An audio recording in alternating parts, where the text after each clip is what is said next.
awa sikoyo ekomeli fali ndenge ekomeli ye mais noir eza yana mais natuna bandeko pardon mpona moni awa audience yakomi kaka koseka bino bosalela biso ata na commentaire awa ye moko fali le 3 na le 4 bareporte faute ya visa ya États-Unis mpo ya Canada basi bazwaki siko main noire ya nani bon main noire wana oyo boza koloba eza fali ye presque ezwi sikoyo main noire eza nani ozuiste atu moko fali aza nango ezali te bawarrior bazali fidèle et organisé na communauté na biso parce que beaucoup dans la communauté na biso soki bazolobela bawarrior tomonaka mpe mingimingi bango so bazolobela fali batiaka mpe mingimingi te ntango ozoloba nano omoni te bafani moko baza trop endoctrine et tout lokola bawarrior mais mopanzi ya bagaulois omonaka fidélité wana te mpona bango baza na bango bagaulois kaka mpo baa bagaulois bagaulois mosusu baza kaka gaulois kaka mpo aza kaka moto atende mais aza fidèle na fe rigola ndenge bawarrior baza te na miziki yango ya divertissement wana ya mokili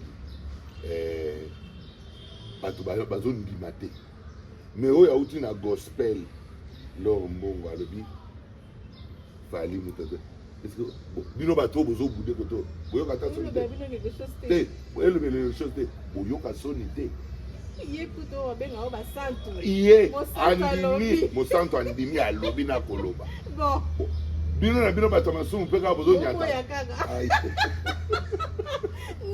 merci na mama Laure mpona franchise na honnêteté en tout cas vérité nde tokomi kaka koloba eswa yo etali yo enyonga yo etali yo me biso tokoloba kaka vérité.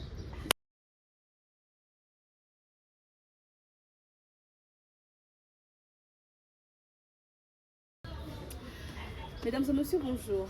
Immense c'est ma joie de me présenter encore une fois face à vous. Je vous espère bien portant. Moi de mon côté ça va super bien grâce à Dieu. Alors aujourd'hui je suis avec un invité d'inhabituel. C'est la toute première fois que je puisse le recevoir. Nous allons apprendre à les connaître tous ensemble, mais ce n'est pas la première fois qu'on le suit, hein, parce que moi je le suis très souvent. Et du coup j'ai été curieuse de venir palper moi-même sa sagesse, quoi, sa connaissance. Je suis avec monsieur Charlie Kadima qui va nous en dire un peu plus sur lui. Directement, je m'en vais saluer monsieur mon invité. Monsieur Charlie Kadima, bonjour. Bonjour. Audience. Bonjour audience. Comment allez-vous? Dieu fait grâce. D'abord, je tenais à saluer vos manières. Merci. Parce que hier, quand on a parlé, vous m'aviez dit que, je te rappelle pour te préciser, et vous m'aviez rappelé, chose que la plupart des Congolais ne font pas, de manière que la plupart des Congolais n'ont pas, parce qu'ils banalisent, ils trouvent ça parfois, c'est rien du tout, donc je tiens à saluer cela. Merci, je crois que c'est la moindre chose. Lorsque une personne est venue vers vous et que vous n'êtes peut-être pas encore fixé sur votre programme, je crois que c'est la moindre chose à faire.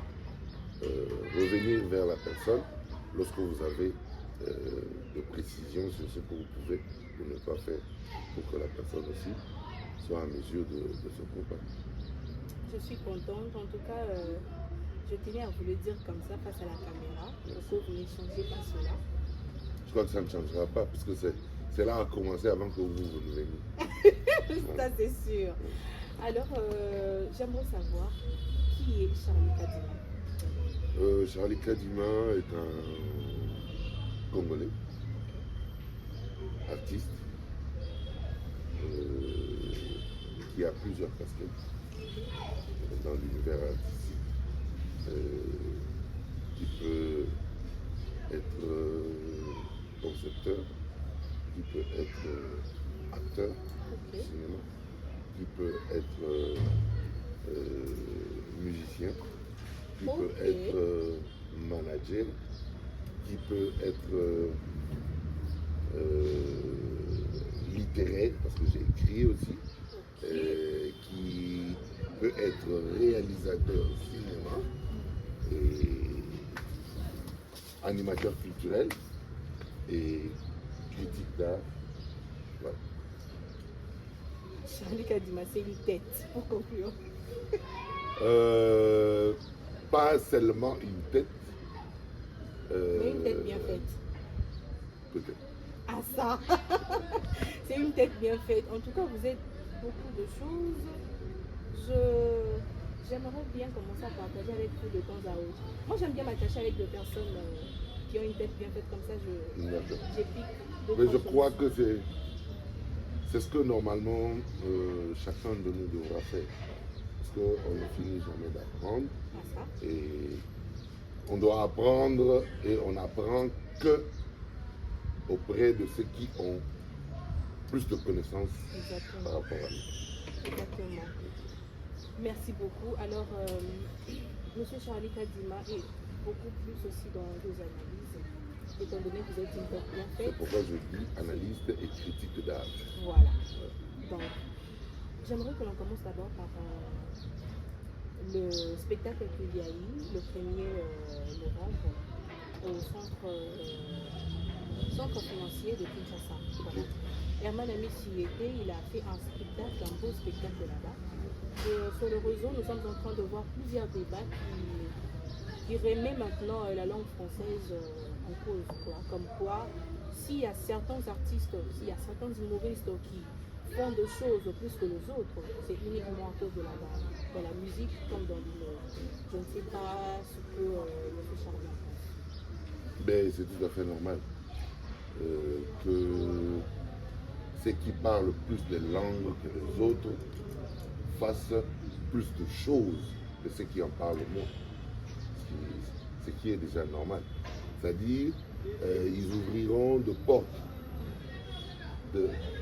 dans différents sphères, s'il faut le dire. C'est-à-dire, il y a d'autres personnes qui sont congolais, quinois, qui parlent lingala, oui, mais qui n'ont pas la facilité de parler lingala. Bien qu'ils parlent, mais ils parlent lingala, mais ils parlent lingala difficilement. Il y a des gens qui parlent lingala, mais qui réfléchissent en français. Ouais. Et lorsque vous l'entendez parler, même dans son lingala, vous dites, non, la réflexion de ce monsieur est faite en français. Exactement. Ok?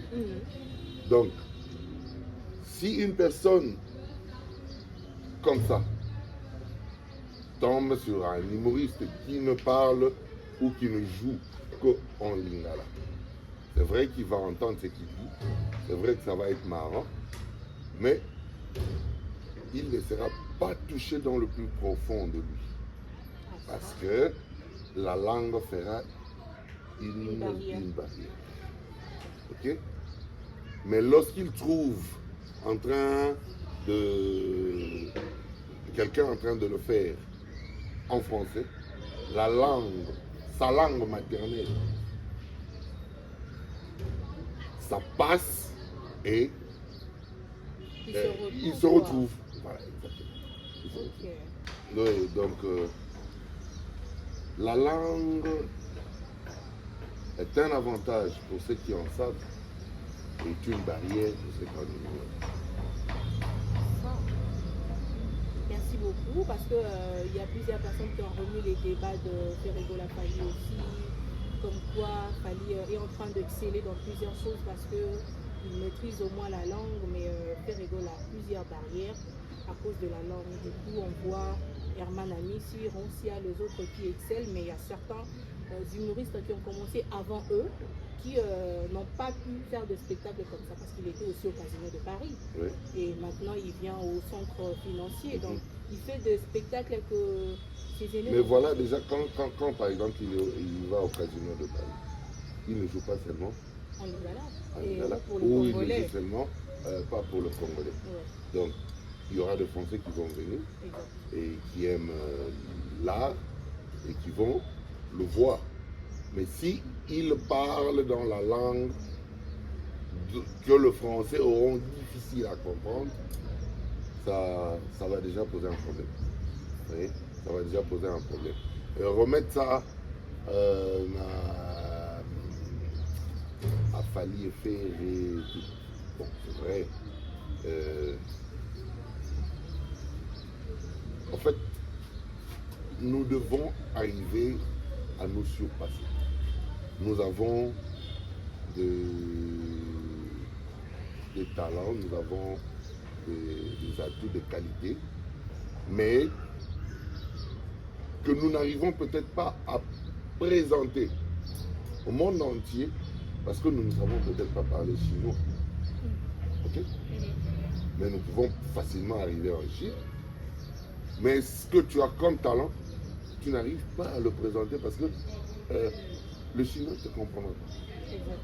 Le Congolais qui est en Chine pourra te comprendre, mais il est minime. Exact. Et la majorité de personnes qui sont en Chine, étant elles-mêmes les Chinois, ne vont pas te comprendre. Ça, c'est vrai. Oui. Et cela pose déjà un problème pour certains artistes.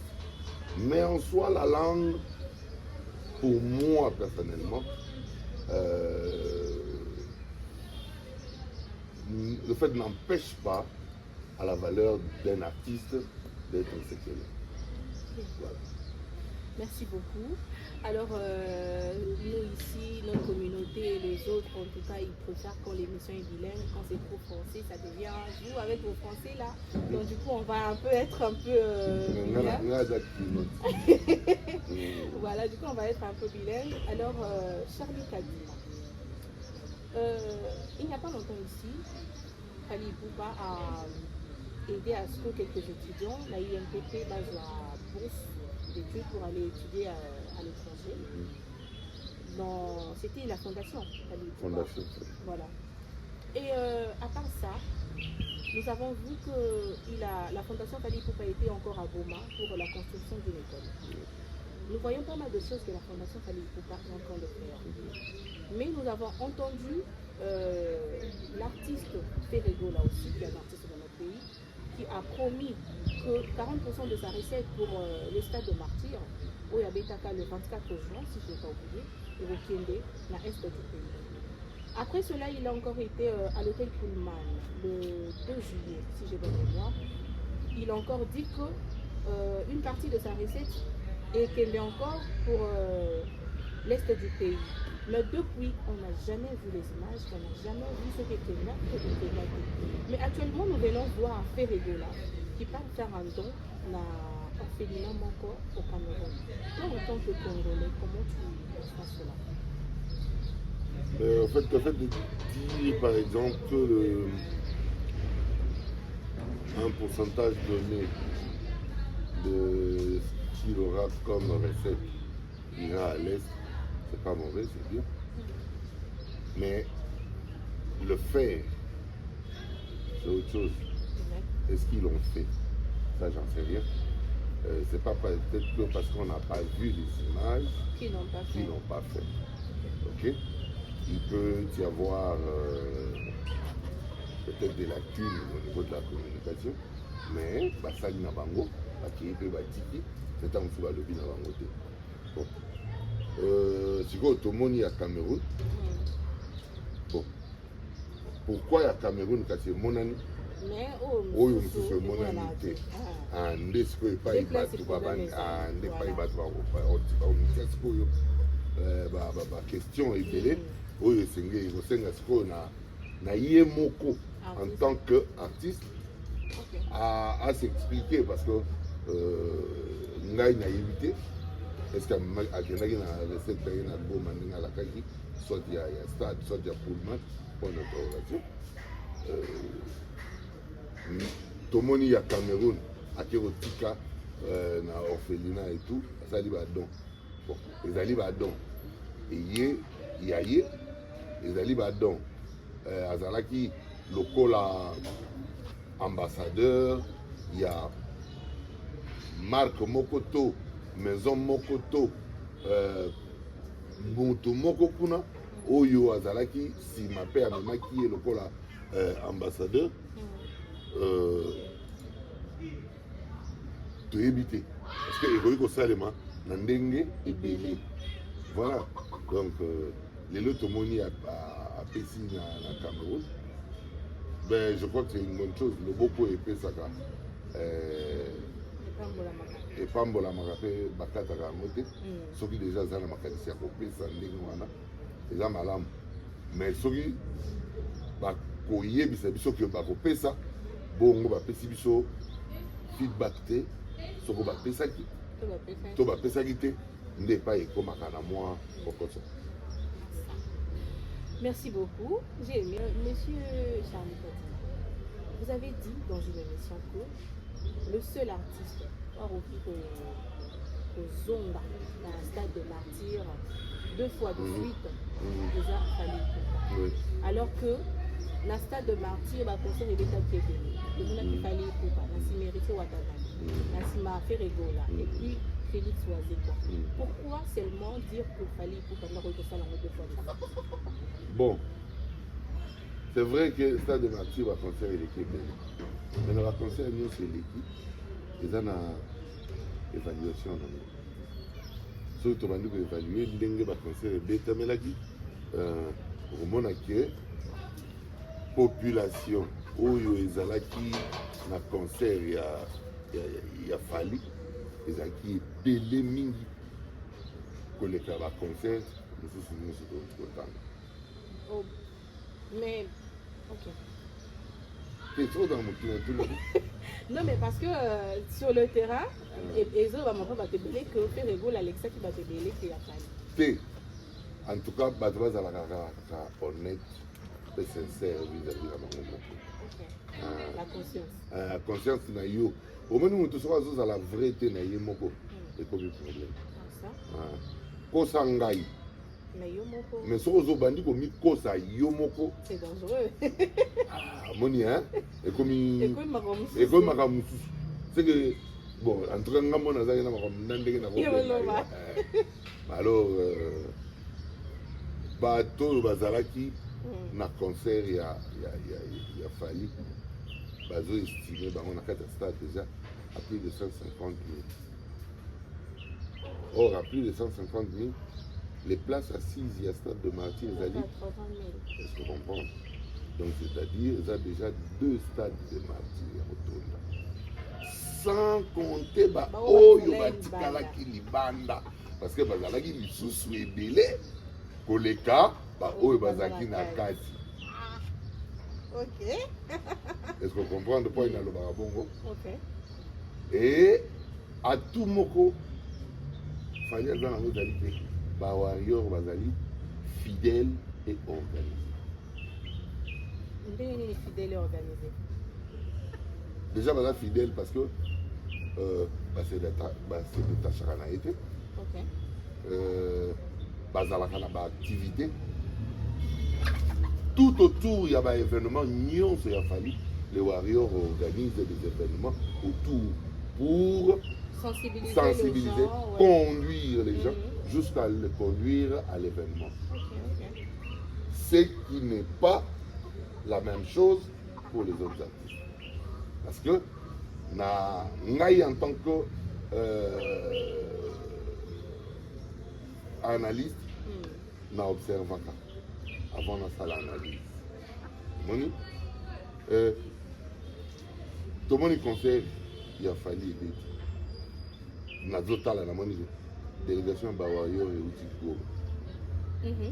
Délégation Bawario et Outil National. Délégation Bawario et Outil Katanga. Délégation Bawario et Outil Braza. Délégation Bawario et Outil Angola. Il y a France, il y a point, Pona. Est-ce que vous comprenez?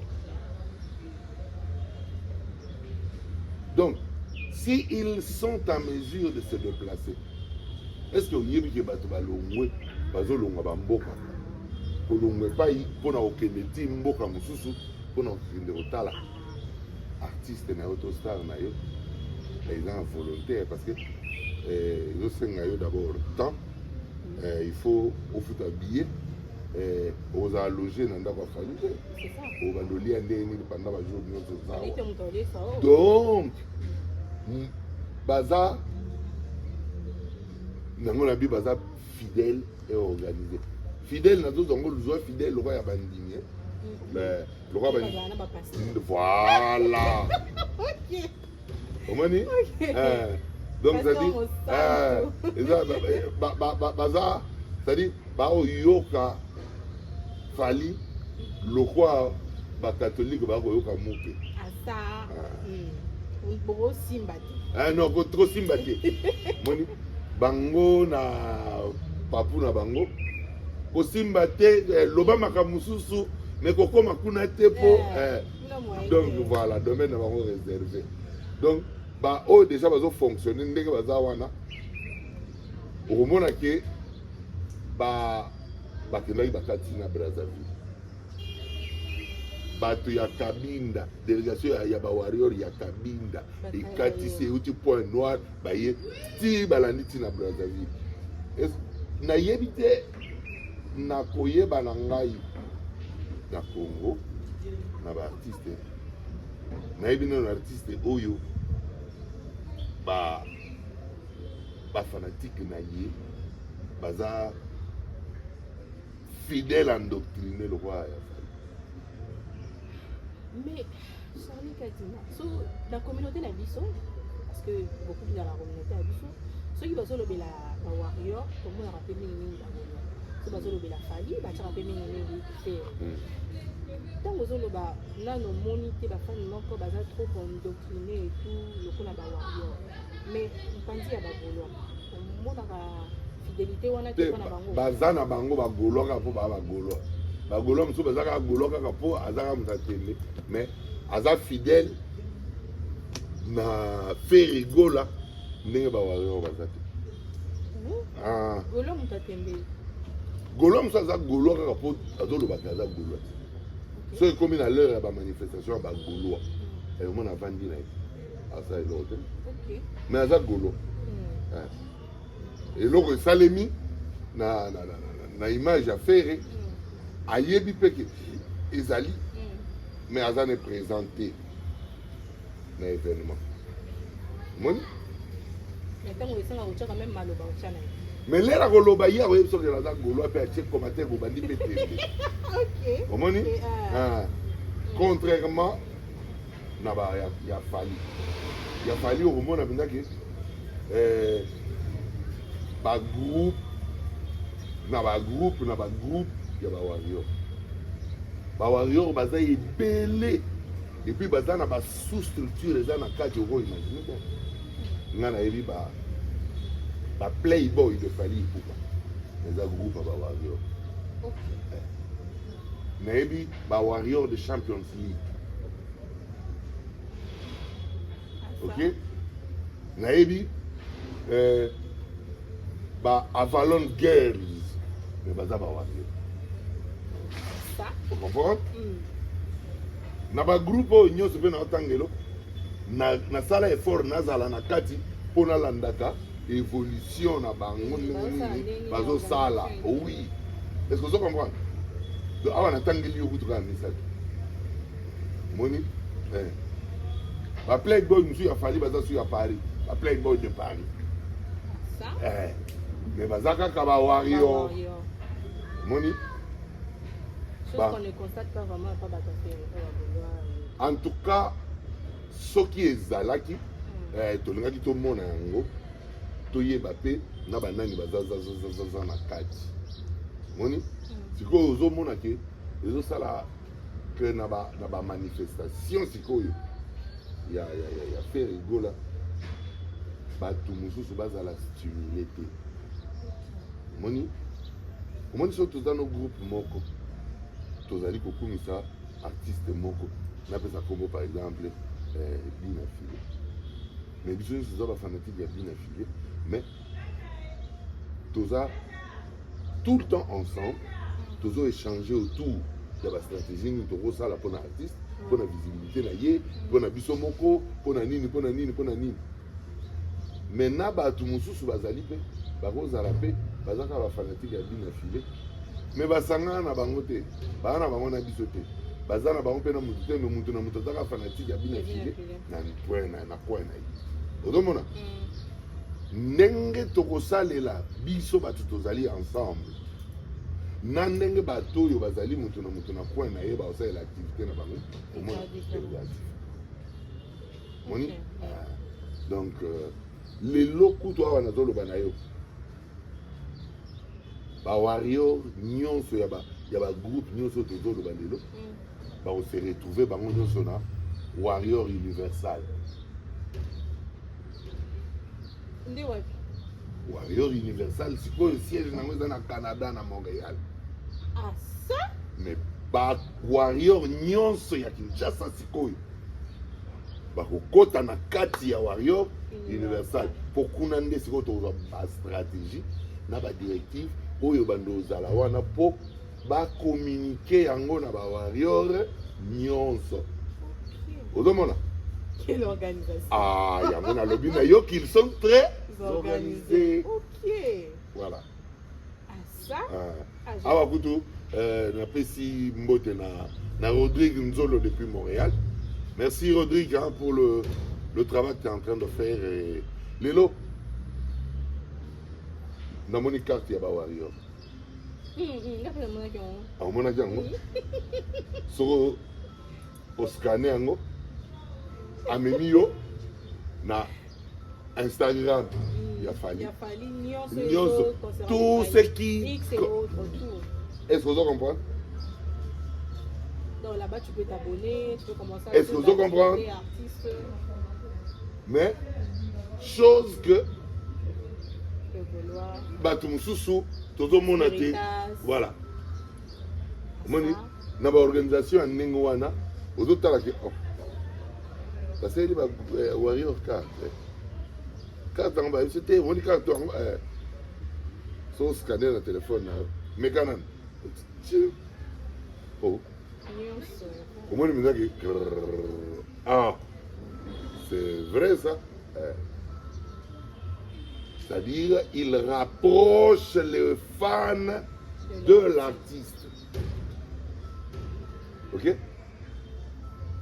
Il rapproche les fans de l'artiste. Et ça, c'est ce sont des stratégies qui fidélisent davantage. Qui fidélisent davantage. Yango wana kutu nazo zelande na mona déjà kuna na direction générale ya Warrior Universal pour fallait na Montréal Kalaté et pas ici et Jézali donc to zela ba image ezongela biso sikoyo to sentir bango ndeni bazo vibrer sur place. Ouais. Ah, je comprends maintenant pourquoi le lobby a le seul héroïne de ça la 2 fois de suite au stade de Martyr. Ça, écoute, le vice-président de Warrior et à Congo Brazzaville. Ah, voilà! Roderick, n'a pas ça en voter. Voilà, Roderick, je peux sur beauté. Voilà. Donc, bah, Warrior, toujours d'attaque. Hein. Ok. Sinon, côté organisation, je comprends. Voilà. Sinon, vous avez encore dit que Fally Ipupa, Azara Kaguid, il y a 5e génération. Mais c'est la 5e génération qui conduit actuellement la musique congolaise. Mais quand tu es bon, la génération, tu à partir de Bawendo, na banani première génération. Grand Calais, na Bataboulé, na banani deuxième. Zaïko Langa Langa, na Baviva la musique, à Bobengi Bango. Troisième génération. Wenge musique, à BCBG tout terrain, na banani 4e génération. 5e génération, yango il est Fally. 6e génération, bah Fagolas. Bon, on a évité. Sauf que on va faire la 5e, on va la 30e. Mais bon, bah, c'est génération. Mais na oyo yosiko tozali le temps ngawa. Au monake. Bango mutu baza na liboso lelo na musique ya Congo que ba 4e, 3e.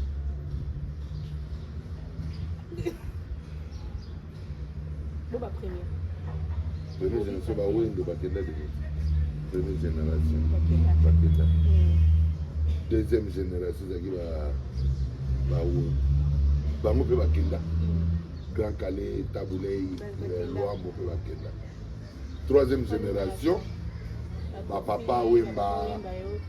Papa Wemba déjà, vous avez ça qui est Zaïko Aza. Mais pas y source, n'a pas eu Kofi et autres. Quatrième, JB, Wera et compagnie. Cinquième, mais ce que Sokotali, au moins pour l'instant.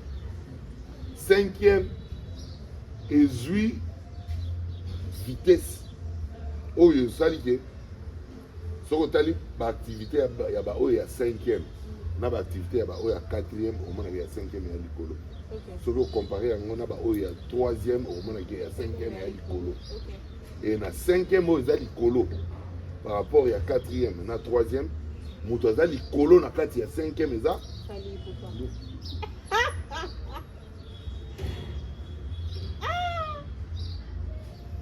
Ah, ça? c'est compliqué. Non, en tout cas, c'est tellement facile à comprendre. Non, mais merci beaucoup. C'est pas un éclaircissement, et je ne commande pas. Après toutes ces années, je dirais 13 ou 14 ans, que Wenge BCBG et Beta les sous-sautés la espace Schengen. Actuellement, tout le monde Le BCBG de souverain j'ai bien piano, papa chéri. Actuellement, tout le monde papa chéri à Tchédat, le 31 décembre, la théâtre Maribel. Après, bah, néo sort. Mais kasi, na lobaki na yote, na lobaki baza, ba génération, ça na temps oyo, ba temaki na activité ezagité. Na bino quatrième, na cinquième, comment na cinquième les amis ya quatrième par rapport à l'activité na bango. Mais au moins, si vous avez vu après 13, 14 ans, donc j'y vais. Donc, zonga. Mais bah, il y a cinquième de bêtises solo. Bango bazalaka déjà. Alors, kozonga lelo, il y a BCBG na Schengen. Je crois que ça fierté. Ouais. Déjà nous avons pour la musique et la culture à Congo, pays Afrique. Et puis honneur, il y a Bango Moko. Vous voyez? Bah, mais c'est déjà un fan de Guélé. Un fan de Guélé. Autant que Moussou, Bazalaki, les sous-sous. Causer la activité. Oh, il y a et que zongela na yango na Schengen et que la msabate belé belé oh ba kozonga pour la nostalgie awa lelo toujours ça na yo émission et dit à Miss azongela na Bataclan au beta lelo sold out. Est-ce que vous comprenez? Oui. Donc ba nostalgie il y a vive la musique va répondre présent. Clan la musique azana ba oyayi ba fidèle pe lo église pena ba ndimi lo ka bata e baza kutu baleki kutu na bata ya nenge mutu ana za ikombele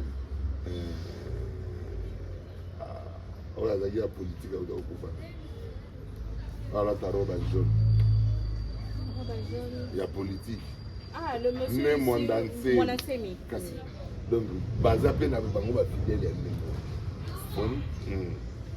les Sokotali déjà même par répétition. Il y a Rédi Ami qui va au canto na Paris. Au moins on a dit que répétition full on dirait concert à Mokolongo. Parce que baza iko zelango tiye za la gali susu. So ba otala bina ba papa Wembaza te mais est-ce que mou viva o ko beta gali susu ko beta. Mais les 40 ans de carrière, il y a Rédi Ami ici, il y a le canto. En Sangisi, donc, nostalgique, il y a Paris, il y a Bruxelles, il y a Allemagne, il y a Londres, il y a Pays-Bas. Donc, ça pour éviter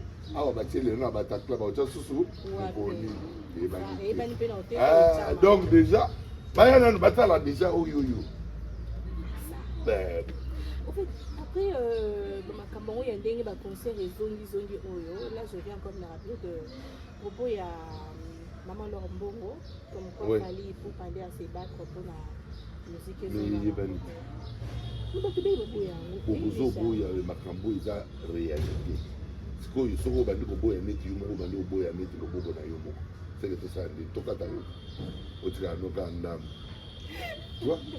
Les gens ne sont pas vrais avec eux-mêmes. Parce que ceux qui déjà n'étaient pas dans la musique, il y a un divertissement, on a un mokili.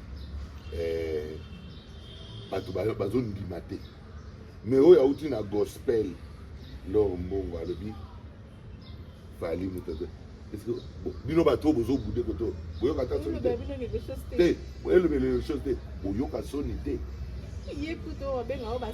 Iye andimi mosanto andimi alobi na koloba. Bon. Bino na bino bato masumu pe ka bozo nyata. Non mais c'est pas possible. C'est grave. C'est très grave. C'est grave. Non, sinon pour ces concerts. Merci à maman Laure hein, pour la franchise na honnêteté. Okay. En tout cas, vérité, nde tokomika koloba. Et soyo, etalio. Et nyonga yo, etalio. So bebiso tokolobaka la vérité.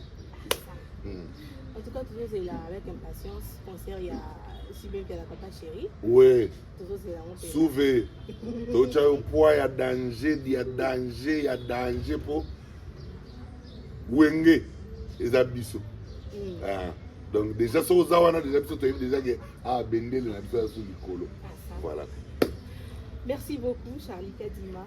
La tournée américaine de Fally Poupa. Oui. Il fallait normalement banda le 3. Oui. Mais à 2 jours, il y a bandé à tourner. On va reporter déjà 2 dates, le 3 et le 4, on les a reportés. Oui. Na minute zolo ça. Fally moko moto la benga kaye distributeur ya ba visa. Qu'est-ce qui se passe? Ba visa est compliqué. Bon, avant de répondre. Ouais sikoyo. Et comme il Fally ndenge comme il mais noir ezana. OK. Mais na tout na bande ko pardon. Pour la moni awa audience ya comme ka koseka. Bino ko sala biso ta la commentaire. Awa ye moko Fally. Les 3 na les 4 va reporter. Faut y a visa aux États-Unis pour le Canada va se passer.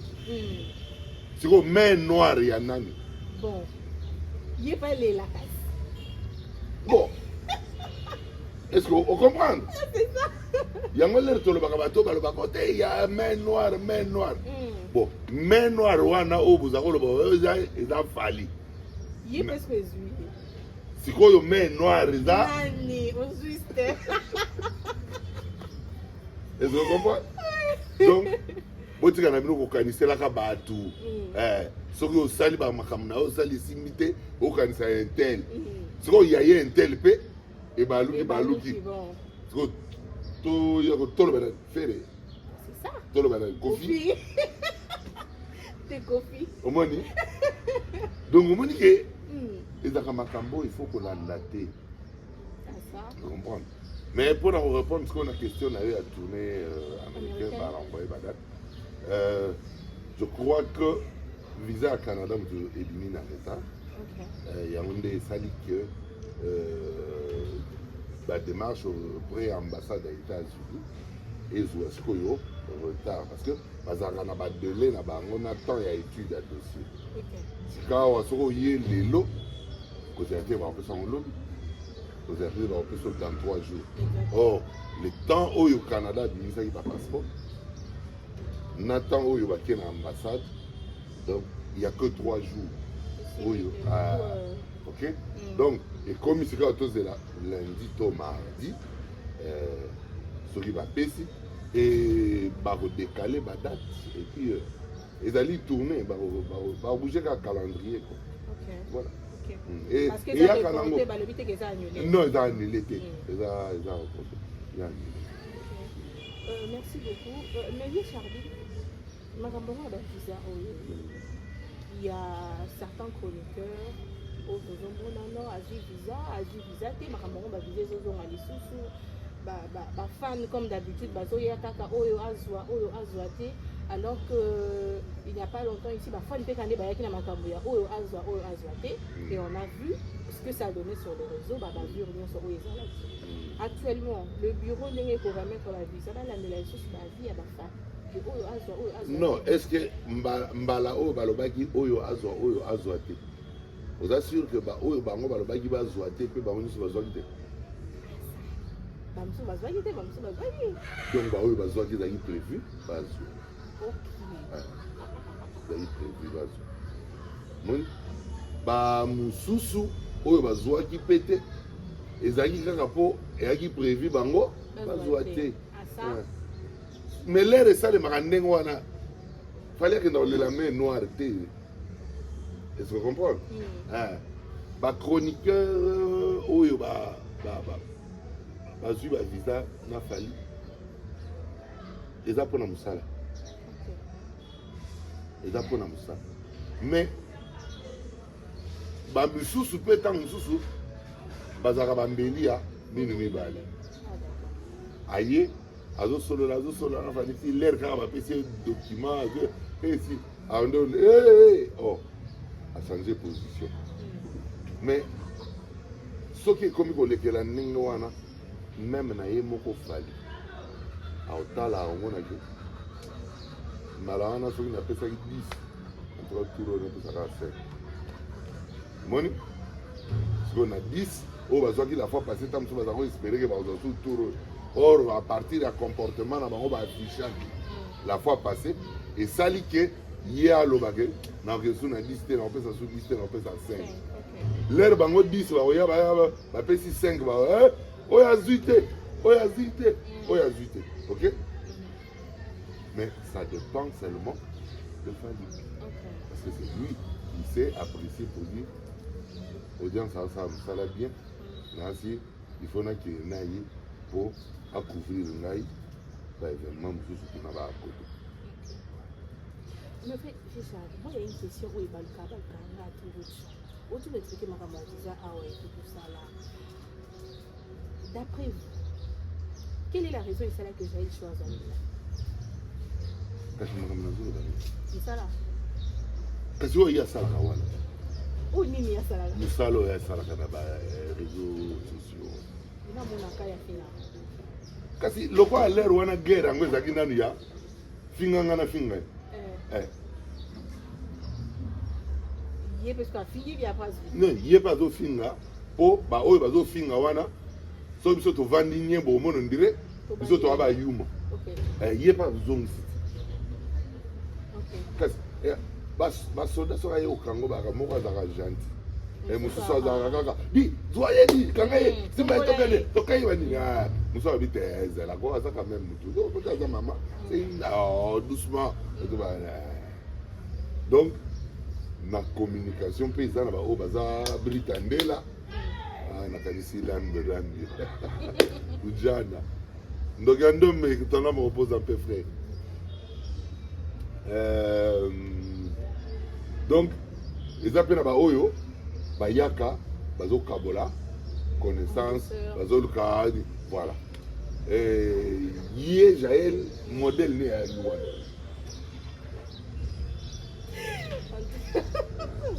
so tali Sankara de compte na Roger Ngane politique mokote bien politique mokote mais bango ils sont la communication il y a ba mouvement na bango mais bana langage mokote bana ni mokote moni au mona ke na maison mère baaki na King Tequila so tali King Tequila au mona ye pa iboye au mona koto ndire mosaka na BCB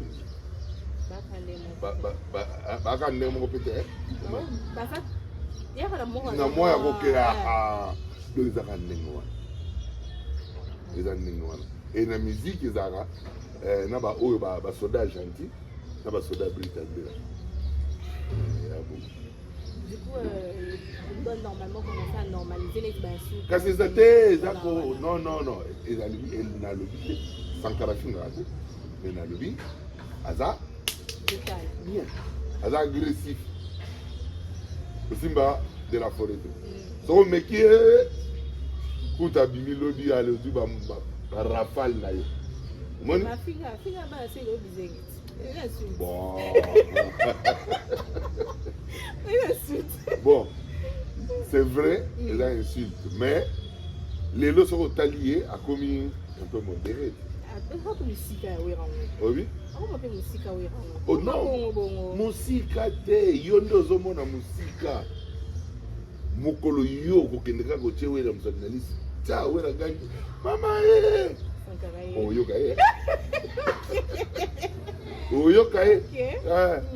Donc on bima pendant la vitesse et ko simbate. De la forêt. Ozomona. Donc les années. Je ne vais pas rentrer dans le débat. Merci beaucoup, Charlie Kabima. Ça a été un réel plaisir pour moi de vous recevoir. Merci. Nous sommes déjà à la fin de cette émission.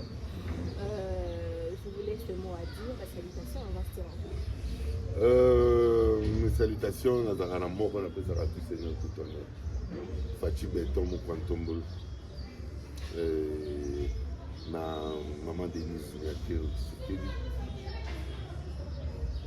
Avec tous mes hommages les plus différents. Bon.